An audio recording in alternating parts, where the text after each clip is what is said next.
and welcome back to our channel, or if you're new here, welcome. My name is Tiffany, and today I'm continuing on with my very last meatloaf recipe for Meatloaf Mondays in March. So I've showed you a keto recipe, which was without breadcrumbs, and then last week I showed you a alternative to breadcrumbs if you have in your house, if you don't have breadcrumbs like I didn't. And a recipe that I've been doing since my older children were really small. So we're talking 20 some odd years of using it, using stovetop stuffing. If you haven't checked them out yet, please do. I'm sure you'll love the recipes. And if you try them, let me know. But today, I decided to do something, one I've never done before.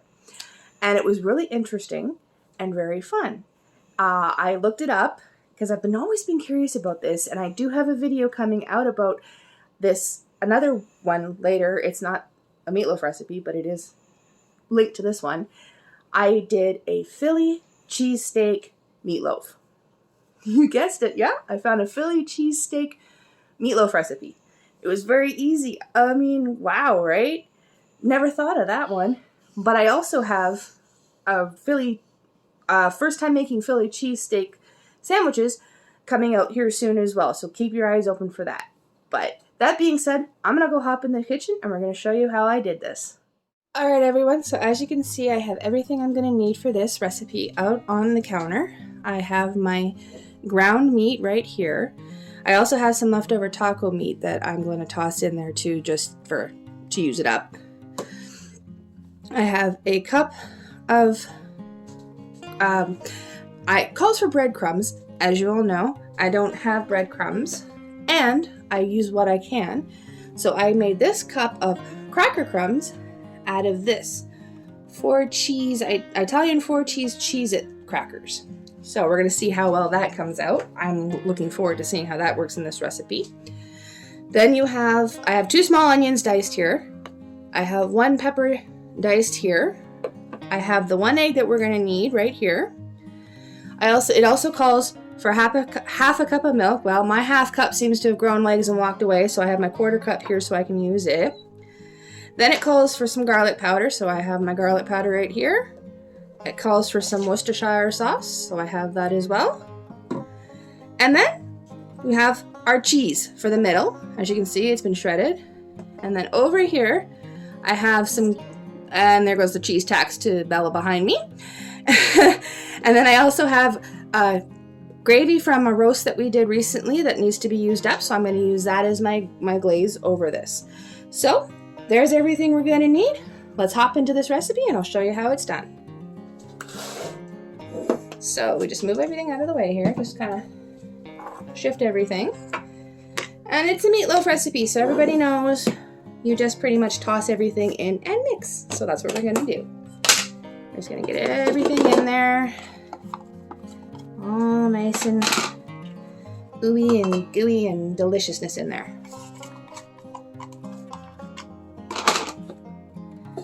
Get the peppers in there. I think this is going to be a really good recipe. Now, it calls for a green pepper. I don't have any green peppers. I had an orange pepper. So we worked with what we had. There's the egg going in. Oh, the ooey gooiness of the egg. Alright, so I think I'm going to mix this a little bit before I add the breadcrumbs and the milk. So let's get a little bit of garlic in there. And some of the Worcestershire sauce. Now it does call for specific measurements. I'm just eyeballing it. You can always spice it to your own tastes and your family's preferences. So there it is. We're going to just kind of get it started. Mixing it all together here. Ooh, actually smells really good on this end. Alright, so here we go. We got a little bit started, so now I'm going to add the breadcrumbs. Or cracker crumbs, I guess is what they are. So we are going to just kind of stir it around, like so. Mix it in, like that. Just kind of like that. And then with Bella's help, she's going to get 1 cup. I need 2 of those. And then pour them in, okay? So she's filling me the 1/4 cup. Put in. And one more.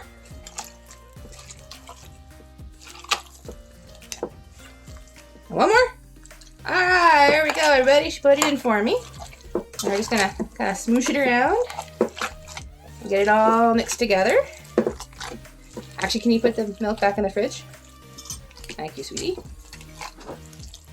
And you know what? This is our household, so I'm going to be a little devious and I'm going to stick a little bit of cheese in the actual mixture.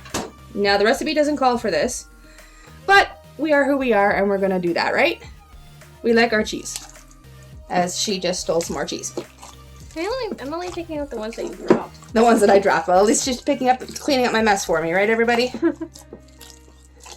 Alright, let's add a little bit more cheese to that. We're a cheesy family, aren't we? I'm very punny. What? At least I'm not being shellfish. You all can't see it, but Bella is just kind of like face palming right now. I bet you the viewers at home are doing the exact same thing. Alright, so now that we're done, I'm going to go wash my hands and we're going to transfer it over. So be back with you guys in just a second. Okay, everyone, so as you can see, I've got my prepared pan with me.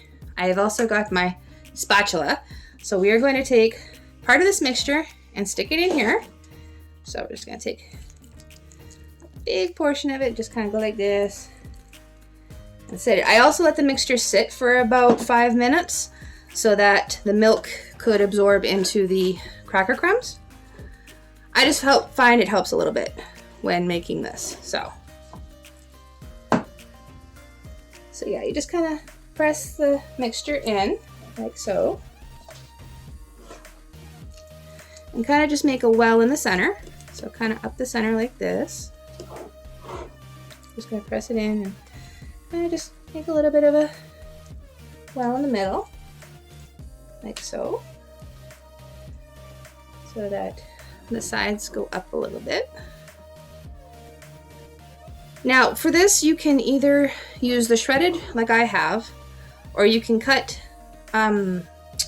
strips instead. You can use provolone cheese, which is what you usually use with a Philly cheesesteak, but I don't have any provolone, so I'm using some mozzarella. And you can also use cheese strings is another way. I used one time I didn't have what I needed, and I had some cheese strings, so I put them inside of there, and it worked beautifully. So you just have to have some kind of a cheese filling. It's no big deal. Whatever you have to work with, right? So just kind of press in as much as you can into the thing. And alright, so there we go. So the rest of it we're going to use for yeah, that should be good enough for the topping. Just notice that the chicken wasn't stirred in, so let's stir it in real quick. You know, doing it by hand sometimes isn't always good. But anyways, so we got our cheese. Also, we're just going to put it in the middle, kind of pack her down like that. Just kind of, and try to keep it away from the edges as best you can, because you don't want it to leak out the sides. You want it to stay in the middle and everything. So just kind of press her down like that, making sure that you stay as close as you can to the center and everything. So just kind of press her down and all that sort of stuff. Sorry everyone, I had a mama moment. Now, as I was saying, we take the rest of the mixture that we have here and we put it on top to complete the meatloaf.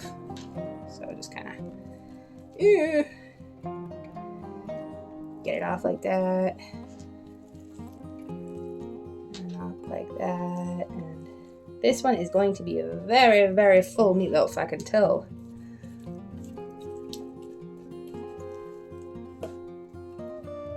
Go and scrape out as much as you can. Love you too. Like I said, mommy moments, right? I savor them while I get them. They grow up so fast. Alright, so we're just going to press it down into our loaf pan. Like you've seen me do many times. Last couple videos I've done of meatloaf. So just kind of get it all. Now, we did do a little bit of a take on this one. I did not mention this at the beginning when I started, but the meat I'm using is ground chicken, so it's a little stickier than normal. Alright, so there we go. I'll put that off to the side. So now we go. We have our meatloaf, so I'm just going to grab the gravy on the spoon.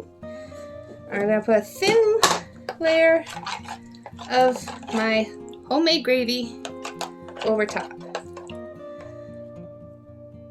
Like I said, we just kind of work with what we have available to us in the house. So, figured why not? I usually put gravy over my meatloaf anyway sometimes when I cook it, so we'll just start it off with it. Right? It's just it. These recipes are awesome because you can make them your own and use what you have available to you in your house. And they're so simple and easy. I know it seemed like a lot of ingredients, but man, is it ever yummy.